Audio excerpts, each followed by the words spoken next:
போயிட்டு இருக்கோம். உங்களுக்கு ஒன்று காட்டுறேன், மன்னார்குடி ஜிஹெச்சை காட்டுறேன் உங்களுக்கு. இதான் வந்து கோர்ட்டு, குடும்ப நல கோர்ட்டு. இதான் மன்னார்குடி ஜிஹெச்.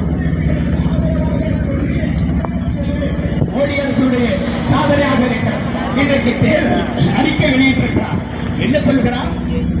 மோடி உத்தரவாதம் யாருக்கான உத்தரவாதம்? இந்திய மக்களுக்கான உத்தரவாதமா? இந்தியாவில் வாழக்கூடிய மக்கள் தொகையில் 80% விவசாயத்தை நம்பி வாழ்கிறார்கள்.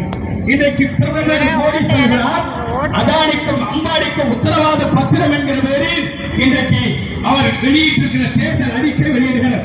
குறிப்பாக